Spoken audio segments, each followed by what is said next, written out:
మేమందరం కూడా ఒక ఆశ వైపుకి వచ్చామయ్యా. మేము చేయబోతున్న ప్రార్థనలు మీరు ఆలకించాలి. మేము చేయబోతున్న ప్రార్థనలు మీరు ఆలకించాలి. మేము చేయబోతున్న ప్రార్థనలు మీరు ఆలకించాలి యేసయ్యా.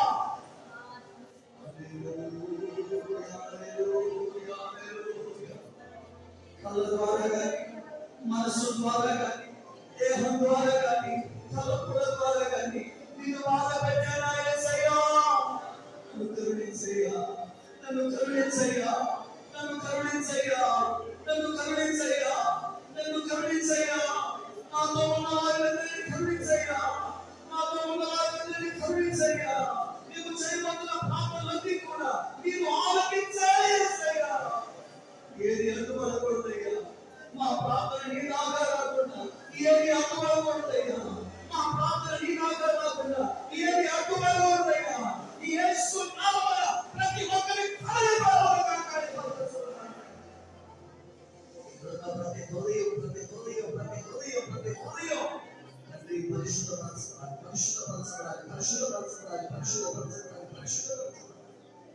Hallelujah, hallelujah, hallelujah, hallelujah. Thank you, Lord. అతిక్రమాలు దాచిపెట్టువాడు వర్ధిల్లడు అనే వాక్యం చెబుతుంది. వాటిని ఒప్పుకొని విడిచిపెడితే కనికరం పొందుతాడు అని వాక్యం చెబుతుంది. ఇక్కడున్న మా అందరి జీవితాలు ఎవరిలోనైనా అభివృద్ధి కనబడితే దయతో పరిశుద్ధపరిచి యేసు నామమున అడుగుచున్నాము తండ్రి, ఆమేన్. కూర్చో. ఏదైనా ఒక కార్యక్రమం కొరకు మనం బయలుదేరేటప్పుడు మన మనసు, మన దేహం, మన తలపు, మన ఆలోచన అన్ని ప్రభు స్వాధీనంలోకి వెళ్ళిపోవాలి. ఎవరి స్వాధీనంలోనికి చెప్పాలి? ఎవరి స్వాధీనంలోనికి? దేవుడి స్వాధీనంలోకి. అప్పుడు మనం అనుకున్నవన్నీ దేవుడే చేస్తూ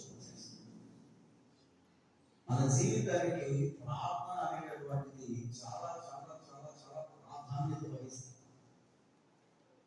అది ఎదిగే కొద్ది దేవుళ్ళు మనల్ని అలా తీసుకెళ్తారు. దేవుడికి స్తోత్రం. వాక్యంలోకి వెళ్తారు. మీకు వాక్యం చెబుతూ ఉంటాను, ప్రార్థన చూపిస్తూ ఉంటాను. సామెతల గ్రంథం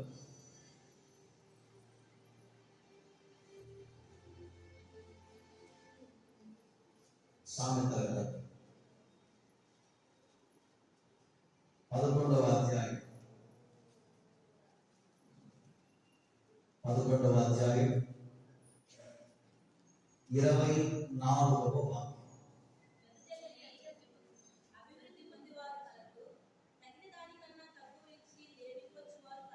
చాలు, అందరూ ఆలోచించు. చదవబడిన ఈ వాక్యంలో మీకు ఒక మాట కనబడుతుంది. కొంతమంది రెండు గుంపులుగా ఈ వాక్యంలో ఉన్నారు. ఎన్ని గుంపులు? రెండు గుంపులు. ఒక గుంపేమో వేదచల్లి అభివృద్ధిని పొందుకుంటూ ఎదుగుతున్నారు. ఒక గుంపు ఏం చేస్తున్నారు? వేదచల్లి అన్లిమిటెడ్గా అంటే కొంతే అని కాదు. వాళ్ళకి తెలిసింది వేద చల్లడమే. ఎంత ఉంటే అంత ఖర్చు చేస్తున్నారు, డెవలప్ అవుతున్నారు. ఇంకొక గుంపు అక్కడ కనపడుతుంది. ఏమిటా గుంపు అంటే చేయాల్సిన దానికన్నా తక్కువ చేస్తూ లేమి తెచ్చుకుంటున్న గుంపు. లేమి అంటే కరుణ, లేమి అంటే అభివృద్ధి లేని జీవితం. రావాల్సిన ఆశీర్వాదం కంటే చాలా తక్కువలోనే ఉంటున్నారు, పైకి రాలేకపోతున్నారు. ఈ వాక్యంలో మీకు రెండు గుంపులు కనపడతాయి. వేద చదువుతున్న గుంపేమో డెవలప్మెంట్ అవుతుంది, చేయాల్సిన దానికంటే తక్కువ చేస్తున్న గుంపేమో ఇంకా ఇంకా డౌన్కి వెళ్ళిపోతారు. దీన్ని మీరు ఆధ్యాత్మికమైనటువంటి జీవితానికి అనువదించారు. ఎలాగంటే ఈరోజు దేవుని పిల్లల్లో కూడా చాలా మంది ఎలా ఉన్నారంటే చేయాల్సిన దానికంటే ఎక్కువగా చేస్తూ అభివృద్ధి పొందుతున్న దేవుని పిల్లలు, చేయాల్సిన దానికంటే తక్కువ చేస్తూ అభివృద్ధి పొందలేకపోతున్న దేవుని పిల్లలు ఏం చేస్తున్నారు? చేయాల్సిన దానికన్నా ఎక్కువ చేస్తున్న కుటుంబాలు ఒకవైపు, చేయాల్సిన దానికన్నా తక్కువ చేస్తున్న కుటుంబాలు ఒకవైపు. ఇద్దరి ఆశ ఒకటే, నేను దేవుడు నాకు ఇచ్చిన నా కుటుంబం, దేవుడు నాకు ఇచ్చిన ఆర్థిక మూలాలు అభివృద్ధి పొందాలి, మేము బాగుండాలి. ఇద్దరికి ఒకే ఆశ. కానీ ఒకరేమో సక్సెస్ రేట్ తో వెళ్తున్నారు, ఒకరేమో సక్సెస్ రేట్ కనీసం దగ్గర కూడా లేదు.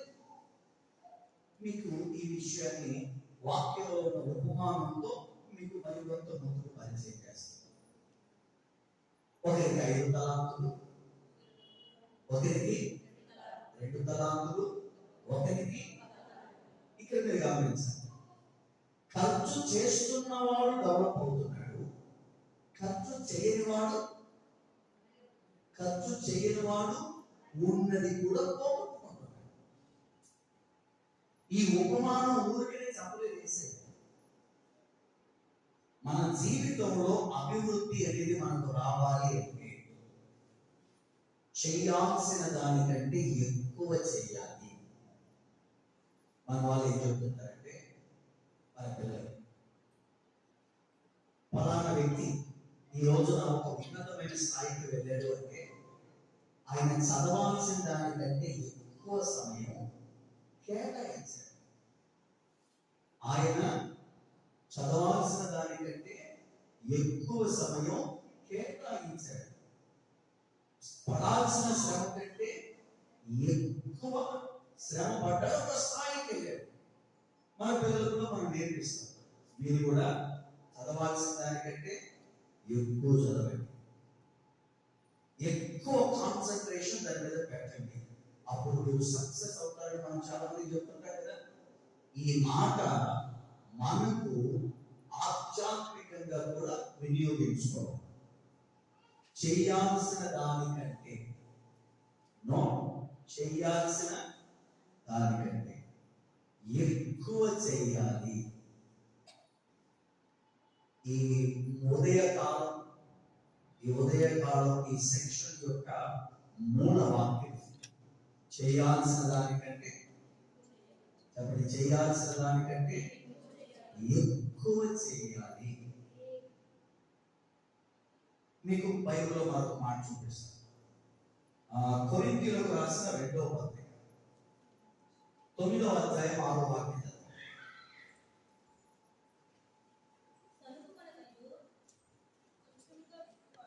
కొంచెముగా విత్తువాడు కొంచెమే పంట కోస్తాడు, సమృద్ధిగా విత్తువాడు సమృద్ధిగా పంట కోస్తాడు.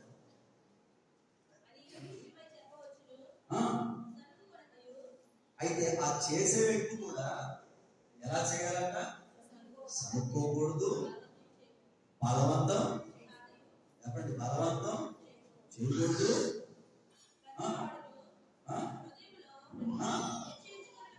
హృదయములో నిశ్చయించుకున్న ప్రకారం చేయాలి. చాలు. నా వైపు అపోస్తలుడైనటువంటి పౌలు గారు,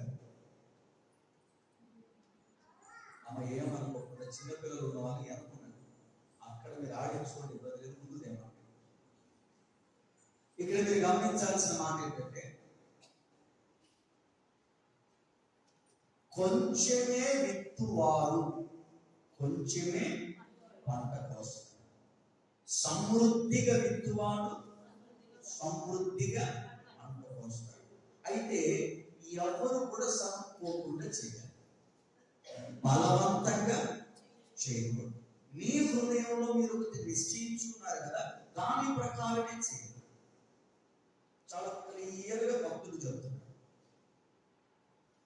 మీ హృదయంలో మీరు ఒకటి అనుకున్నారు, దేవా నేను ఈ సంవత్సరం 1 గంట ఎక్కువ ప్రార్థన చేయాలనుకుంటున్నాను. ఆ విషయంలో సనుకోకుండా చేయండి. మీ హృదయంలో ఒకటి అనుకున్నారు మీరు, దేవా నేను నీతో ఈ సంవత్సరం 1 అడుగు పైకి వెళ్ళాలి, 1 మెట్టు పైకి ఎక్కాలి. దానిని సనుకోకుండా చేయండి. మీరు సమృద్ధిగా చేసేటప్పుడు విసుక్కోకుండా చేస్తే దేవుని ద్వారా పంటను కోస్తారు. ఈ విషయాన్ని వెదజల్లండి. అప్పుడు మీకేమొస్తుంది? చెప్పండి, మీకేమొస్తుంది? చెప్పండి, ఏమొస్తుంది? మనం చేసేటటువంటిది విసుక్కోకుండా, సనుక్కోకుండా, మన హృదయంలో నిశ్చయించుకున్న దాని ప్రకారం చేయాలి. ఒక అబ్బాయి నా దగ్గరికి వచ్చి, నేను ఈరోజు ఉపవాసం ప్రార్థన చేసుకుందాం అనుకున్నాను. ఉదయం 10 నుంచి 3 గంటల చేసుకుందాం అనుకున్నాను. కానీ 10 గంటలప్పుడు కూర్చున్నప్పుడు బాగానే ఉన్నా. 11 దగ్గరికి వెళ్ళేసరికి ప్రాణం విసుగొచ్చేస్తుంది. ఏమొస్తుంది? లోపల ఏమనుకున్నాడు? 3 దాకా ఉండాలి.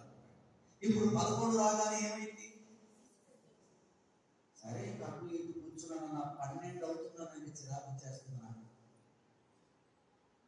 1 గంట వెళ్ళే కొద్దీ, అంటే ముందుకు వెళ్ళే కొద్దీ ఈ వ్యక్తి యొక్క మనస్సు ఏమైపోతుంది అంటే కలవరానికి గురవుతుంది. చేయాలా వద్దా, ఆపేద్దామా, చేద్దామా వద్దా, ఆపేద్దామా, ఆయన దేవుడి కింద ప్రార్థన అవసరమా, ఓసారి చేస్తే సరిపోదా, లోపల ప్రశ్నలు ప్రారంభమవుతున్నాయి. ఏం చేయమంటావా అని అడిగితే ఒకటే చెప్పాను, నీ హృదయంలో ఏం నిశ్చయించుకున్నావో అదే నువ్వు చెయ్యి. అది చేసేటప్పుడు సమృద్ధిగా చెయ్యి. విసుక్కోమాకు, సనుక్కోమాకు, బలవంతంగా చేయమాకు. నీవు బలవంతంగా చేస్తే అది దేవుడు అంగీకరించదు. ప్రార్థన కూడా ఎలా చేయకూడదు? ప్రార్థన ఎలా చేయకూడదు? పాస్టర్ గారు పెట్టాడు కదా, రమ్మన్నాడు కదా, లేదా మేము అనుకున్నాం కదా, బలవంతంగా మీరు పొరపాటుని ఎప్పుడు కూడా చేయకూడదు. అలా చేస్తే అది దేవుడు అంగీకరించదు. చేయాల్సిన ప్రార్థన కంటే ఎక్కువ ప్రార్థన ఇక మీదట మీరు చేయాలి. ఆమె చెప్పండి, ఆమె చెప్పండి, ఆమె చెప్పండి. ఎందుకు మీ చేత ఈ మాట చేపిస్తున్నా? ఎందుకు మీ చేత ఈ మాట చేపిస్తున్నా? ఒకవేళ మీరు చేయాలని అనుకోకపోయినా ఈ మాట చెప్పారు కాబట్టి దేవుడి చేపిస్తుంది. దేవుడికి స్తోత్రం. లేదంటే మీరే కోరుకున్నారు జరుగులు కాక. ఆమె అన్న పదం ఎప్పుడు ప్రారంభమైంది బైబిల్లో? ఇంకెవరికైనా తెలుసా? ఆమె అన్న పదం ఎప్పుడు ప్రారంభమైంది? సంఖ్యాకాండంలో ప్రారంభమైంది. తర్వాత చదువుకోండి, జరుగును గాక. భక్తుడు చెబుతున్నాడు, కొంచెమే, చెప్పండి, కొంచెమే ప్రార్థన చేస్తే కొంచెమే.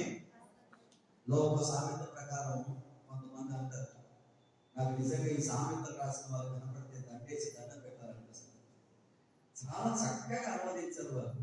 నిజమే, అది ఎవరో కానీ పెద్దవాళ్ళు అది కనపడితే అది చెప్పాలనిపిస్తుంది. ఎందుకంటే కొన్ని సబ్జెక్టులు మనం ఉపమానం చెప్తే, ఈ సామెత చెప్తే చాలా ప్రజలు చాలా ఈజీగా అర్థమవుతారు. సామెతలు చాలా చక్కగా రాస్తారు. హల్లెలూయా. కొంచెమే దాన్ని మన వాళ్ళంటారు, ఎంతసేపుకు ఎంతసేపుకు ఎంతసేపుకు. నేను 5 నిమిషాలు ప్రార్థన చేసి ప్రభా 1000 గంటల ఆశీర్వాదం ఇవ్వండి, 1000 గంటల ఆశీర్వాదం నాకు కావాలి ప్రభా, నేను 5 నిమిషాలు చేస్తానంటే అలా కాదు. ఇక్కడ ఇంకొక గమనించాలి, చెయ్యాల్సినది మన మూలవాక్యం ఉంటుంది, చెయ్యాల్సిన దానికంటే తక్కువ చేసి వాళ్ళు ఏం తెచ్చుకున్నారు? లేమి తెచ్చుకున్నారు అంటారు. అంటే ఒక క్రైస్తవుడు చేయాల్సిన దానికంటే తక్కువ రాకూడదు. అసలు మన లిమిట్ ఏంటి? ఎంతవరకునే చేయాలి? అది తెలిస్తే దానికంటే తక్కువ చేస్తున్నావా, ఎక్కువ చేస్తున్నావా నీకు అర్థమైపోతుంది. దానికంటే తక్కువ చేస్తున్నావా, ఎక్కువ చేస్తున్నావా నీకు అర్థమైపోతుంది. అసలు క్రైస్తవుడు చేయాల్సినది ఏంటి? ఎంతవరకు చేయాలి ప్రార్థన? అంటే ఒక రోజులో నువ్వు ఎంతవరకు సమయాన్ని దేవుడికి కేటాయించాలి? ప్రార్థన అంటే ఏమిటో కదా, ఆయనతో మాట్లాడటమే. మన బాధ ఆయనకు చెప్పడమే. రకరకాలుగా ప్రార్థించవచ్చు. మోకరించి ప్రార్థించవచ్చు, నడుస్తూ ప్రార్థించవచ్చు, పడక మీదకి వెళ్తూ ప్రార్థించవచ్చు, నిద్రలో ఆయనతో ప్రార్థించవచ్చు, పని చేస్తూ ఆయనతో ప్రార్థించవచ్చు. ఎల్లప్పుడూ ప్రార్థించాలి అన్న విషయానికి ఇవన్నీ కూడా నువ్వు అనుమతించవచ్చు. నువ్వు ఎల్లప్పుడూ ప్రార్థన చేయమని వాక్యంలో రాయబడింది కదా. అంటే నువ్వు ఏ పని చేస్తున్నా ఆయనతో నువ్వు మాట్లాడవచ్చు. అయితే చేయాల్సింది అంత లిమిట్ ఎంత? రోజుకి ఎన్ని గంటలు? ఎన్ని గంటలు? 24 గంటల్లో దశభాగం ఎంత?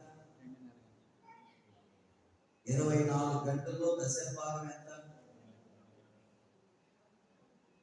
24 గంటల్లో దశభాగం 2 గంటల 40. ఇది నేను ఇవ్వాల్సిన సమయం. దీనికంటే నువ్వు తక్కువ ఇస్తే దశభాగం ఎవరిది? కాబట్టి అది ఎవరిది? అది మనం తీసుకోవడానికి లేదు. ఒక కానుక విషయంలో పర్ఫెక్ట్ కాదు, సమయంలో కూడా పర్ఫెక్ట్ ఉండాలి. మనకి ఇచ్చే శాలరీలో, మనకు వచ్చే సంపాదనలో మనం పర్ఫెక్ట్ గా వెళ్ళడం కాదు, సమయంలో కూడా. ఒక రోజుకు 24 గంటలు దేవుడు నీకు కానుకగా ఇస్తున్నప్పుడు అందులో నీవు దేవుడికి ఇవ్వాల్సింది 2 గంటల 40 నిమిషాల దశభాగ సమయం. ఈ సమయాన్ని చేయాల్సింది లిమిటెడ్. ఈ సమయాన్ని కంటే నువ్వు తక్కువగా చేస్తున్నప్పుడు లేని తప్ప ఆశీర్వాదం దీనికంటే నువ్వు ఎక్కువగానే. అందుకే భక్తుడు అంటాడు, దినమునకు నేను 3 మార్లు, దినమునకు నేను 7 మార్లు, రాత్రంతయు నేను ప్రార్థనలో నా కన్నీల చేత నా పడక తేలగొట్టబడతాను. ఇది ఎందుకు ఇన్ని గంటలు చేస్తున్నారు? ఏం అవసరం వాళ్ళకి? వాక్యం అంటుంది, వేట చల్లుతున్నారు వీళ్ళు. అందుకే వాళ్ళు ఏమయ్యారు? చెప్పండి, వాళ్ళు ఏమయ్యారు? ఈ అనుభవం అందరికీ రావాలి. ఆమె చెప్పండి. ఇప్పటి వరకు ఈ అనుభవం మీకు లేదేమో, ఇక మీదట ప్రారంభించండి. 1 సంవత్సరం కల్లా మీ స్థితిని దేవుడు మార్చబోతున్నాడు. నమ్మిన వాళ్ళు గట్టిగా ఆమె చెప్పండి. అందరి ఇప్పుడు మోకాల మీద మోకరించగలిగిన వాళ్ళందరూ మోకాల మీద ప్రభువుని అడగండి, అయ్యా చేయాల్సిన దానికంటే నేను ఇప్పటి వరకు ఒకవేళ తక్కువ చేశానేమో. ఇదిగో ఈరోజు మందిరంలో నేను తీర్మానం చేసుకుంటాను. ఇక మీదట నేను తక్కువ చేయను. ఇక మీదట నా సమయాన్ని నేను దొంగిలించను. అది నీ సమయం. దశమ భాగాన్ని ఎవరైనా వాడుకుంటే వాళ్ళు దొంగ అని వాక్యం అంటుంది కదయ్యా. మరి సమయాన్ని కూడా నేను దొంగలిస్తున్నానయ్యా. నేను దొంగగాని ముందు నిలబడకూడదయ్యా. 24 గంటలు నువ్వు నాకు కానుకగా ఇస్తున్నప్పుడు నేను 2 గంటల 40 నిమిషాల పాటు నేను నీ సన్నిధిలో ఉండాలి. రోజంతటిలో ఒక 2 గంటల 40 నిమిషాలు నీ సమయం. అది దానికంటే నేను తక్కువ చేశానేమో క్షమించు ప్రభువా. ఈ రోజు నిలబడ్డాను, ఇదిగో నీ సన్నిధిలో మోకరించను తీర్మానం చేసుకుంటున్నాను. ఇక మీదట నా ప్రయాణం నీకు ఇవ్వవలసిన సమయం కంటే ఎక్కువగా ఇవ్వాలి. అలా ఇచ్చేటట్లుగా నీవు నాకు సహాయం చేయ ప్రభువా. నీ కృపను నాకు సహాయం చేయమని అయ్యా, నీ కృపను పంపించయ్యా. నేనైతే ఎక్కడైనా మర్చిపోతానేమో, నేనైతే మానవుని మాట మీద నిలబడలేనేమో. నీ కృపను పంపించి యేసయ్యా, నీ అయ్యా సన్నిధిని పంపించి యేసయ్యా. నేను మర్చిపోయినా నీ కృప నా చుట్టూ తిరుగుతూ నన్ను అయ్యా ప్రేరేపిస్తూ అయ్యా నీ కృప నన్ను అయ్యా తీసుకురావాలి అనుకోవాలని అడగండి, ప్రభువుని అడగండి. అట్టి ప్రార్థనా జీవితం మనకు కావాలి. ఎందుకంటే అందరూ అభివృద్ధి పొందుతున్నారు. చేయాల్సిన దానికంటే ఎక్కువగా చేస్తారు. వెదజల్లి అభివృద్ధి పొందువారు కలరు. వెదజల్లి అభివృద్ధి పొందువారు కలరు. తగిన దానికంటే తక్కువగా, తగిన దానికంటే తక్కువగా, చేయాల్సిన దానికంటే తక్కువగా ఇక మీదట నేను చేయకూడదయ్యా, ఇక మీదట నేను చేయకూడదయ్యా, ఇక మీదట నేను చేయకూడదయ్యా, నా కుటుంబం కూడా చేయకూడదయ్యా. నా వంతు అయ్యా నేను ఎంత చేయాలో నీ శక్తిలో, నేను ఎంత కనిపెట్టాలో నీ దగ్గర, అది నేను చేయాలి యేసయ్యా. ఆ అనుభవం నాకు కావాలి నాయన. అయ్యా అయ్యా ఇదిగో ఇదిగో నీ సన్నిధిలో తీర్మానం తీసుకున్నారయ్యా ప్రజలు. నాయన నీకు ఇవ్వాల్సిన సమయం, నీకు ఇవ్వాల్సిన సమయం, నీకు ఇవ్వాల్సిన సమయం, నీకు ఇవ్వాల్సిన సమయం, నీకు ఇవ్వడానికి సిద్ధపడ్డారు. ఇక మీదట వారు ఎప్పుడు మోకరించిన, ఎప్పుడు ప్రార్థించిన ఎక్కువగానే చేయాలి, ఎక్కువగానే చేయాలి, ఎక్కువగానే చేయాలి, ఎక్కువగానే చేయాలి. ఎక్కడ వారి ప్రార్థన జీవితం చేయాల్సిన దానికంటే తక్కువగా రాకూడదు. దారిద్ర్య రేఖకు దిగువగా ఉండకూడదు. రేఖ దాటాలి. నిన్ను నమ్ముకున్న నీ పిల్లలు ఐశ్వర్యవంతులుగా మారాలి. సకలములో సకలములో సకలములో అభివృద్ధి పొందాలి. జ్ఞానమందు, వివేకమందు, తెలివితేటలందు, ప్రజ్ఞలో, దైవికంగా, ఆధ్యాత్మికంగా, ఈ లోకపరంగా ప్రజలు సంతృప్తికరమైనటువంటి ఉన్నతమైన స్థానంలో నిలబడాలి. చేయాల్సిన దానికంటే ఎక్కువగా చేయాలి. మీతో గడిపే ఆ సమయం, మీతో గడిపే ఆ సమయం చేయాల్సిన దానికంటే ఎక్కువగా చేయాలి. అలాంటి అనుభవం దయచేయండి, అలాంటి అనుభవం దయచేయండి ప్రభా, అలాంటి అనుభవం దయచేయండి.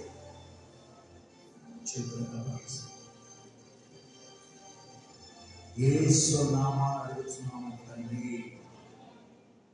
ఆమేన్. కూర్చో. మన జీవితంలో బాగా